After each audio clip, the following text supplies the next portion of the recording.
திருநீலகண்டம் அனைவருக்கும் வணக்கம். நம்ம இந்த சீரீஸ்ல கர்ம நட்சத்திரங்கள் அப்படிங்கிற ஒரு கேட்டகரி எடுத்து பார்க்க போறோம்.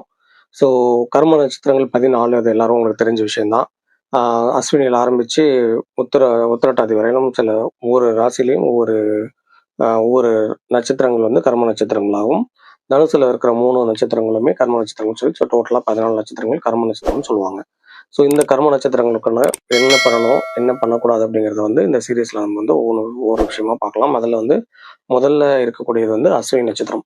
பொதுவாக அஸ்வினி நட்சத்திரம்னா வந்து தாய் வழி உறவினர்களை பராமரிக்காத தோஷம் அப்படிங்கிற ஒரு தோஷம் வந்து அவங்களுக்கு இருக்குமா. பொதுவாக அஸ்வினியில் யார் பிறந்திருந்தாலும் தாய் வழி உறவுகள்கிட்ட ஏதோ அவங்களுடைய விட்டகுரம் தொட்டகுரம் மாதிரி ஏதோ பிரச்சனை வந்து இவங்க வந்து அனுபவிக்கிறதுக்கு பிறந்திருக்காங்க அப்படிங்கிறது சொல்லப்பட்டிருக்கு. ஸோ இப்போ அந்த விஷயத்தை அவங்க சரி பண்ணிக்கிறதுக்கு அவங்க வந்து கரூரில் இருக்கக்கூடிய வெஞ்சமா கூடல் அப்படிங்கிற இடத்துல கல்யாண சுந்தரேஸ்வரர் கோயிலுக்கு போய் வழிபாடு பண்ணிட்டு வர்றது மூலமா அஸ்வினி நட்சத்திரத்தினால ஏற்படக்கூடிய அந்த கர்ம வினைகள் வந்து நீங்க ட்ரை பண்ணி பாருங்க. இன்னும் அடுத்தடுத்த வீடியோக்குள்ள மற்ற நட்சத்திரங்களை பற்றி சொல்றேன். நன்றி, வணக்கம். திருநீலகண்டம்.